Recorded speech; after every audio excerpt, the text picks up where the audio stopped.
Well, how do you do, Buckaroos? How the heck are you? So I thought I'd do one more video here. Got this whiskey that my wife got for our anniversary. We hit 21 years. I thought I'd talk a little bit more about the whiskey, but I also kind of want to talk about being married for 21. Takes a special kind of woman to keep me for 21 years, I'll tell you that. Yeah, wow, she deserves a medal, there's for darn sure. You know, I get asked every now and again from younger couples, you know, what's the secret? And I always make a joke, like saying something like, oh, I just say yes, dear. It's not totally untrue, but a more serious answer is you just keep going, man. You just keep going, and I think that's the problem. I think a lot of folks, I can't say just today because the divorce rate's been high for some years now, but I think that's a lot of the problem is, you know, when you take those vows, you know, they say for better or for worse, but I think people don't think for worse, you know. I mean, you're going to have a for worse, man, and it's a varying degrees, and it's different for everybody. My wife and I have certainly had our issues, and I'm certainly not an easy guy to live with, I'll tell you that. You know, everybody makes mistakes. It depends on that degree of mistake, I guess, you know. And of course, I mean, most of you know, we lost our son to leukemia 2.5 years ago, and that puts a strain on a marriage. But I think for us, you know, it kind of in some ways drew us together more. I mean, we weren't having issues before, but it pulled us together, I think, because both of us understood we didn't want to, or to be honest with you, couldn't do it without the other one.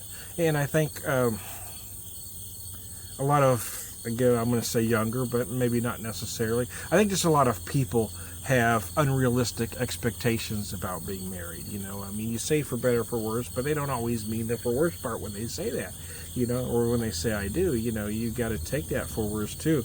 You know, you're not going to be in love stage forever. It lasts a certain amount of time, and then it becomes something else, you know. But I think people have unrealistic expectations. They want to be in that in love phase forever, and it doesn't last. It becomes something else.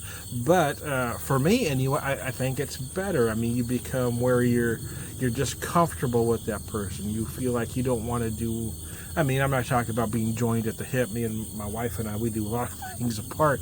We have vastly different interests, but what we do have is the same core values, and I think that's important.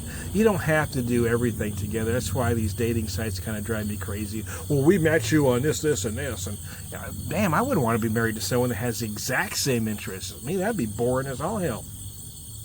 You got to get yourselves out of the comfort zone every now and again, man.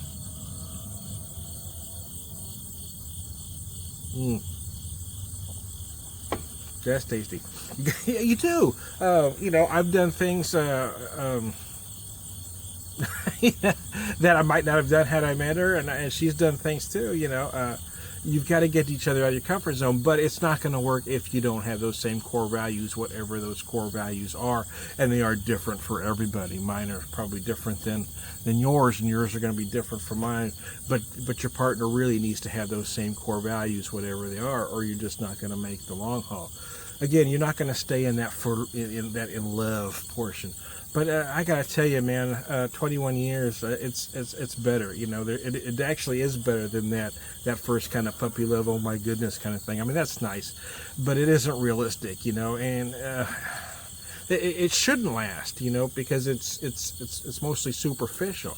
You're reading certain signs and certain things, and you know, once you get to know your partner's bad habits and you still want to stick around, well, there you go. That's what being married is knowing them at their worst, knowing that they have these bad habits. You know, for me anyway, I have horrible gas. Terrible thing to admit to, but man, I got the worst intestinal tract known to man, and my wife has kept me for 20 years regardless, even though I stink to join up.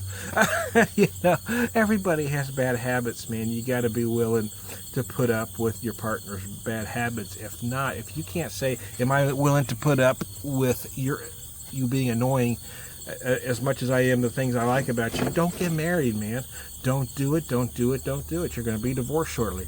You know, and I think that's a lot of the problem too, is a lot of folks just don't think they should have to. You know, As soon as they get past that phase, if it takes 6 months, a year, 2 years, or 5 years, oh, we're done. Let's move on. I mean, at what point does marriage? Oh, I keep waiting for marriage to become a business deal.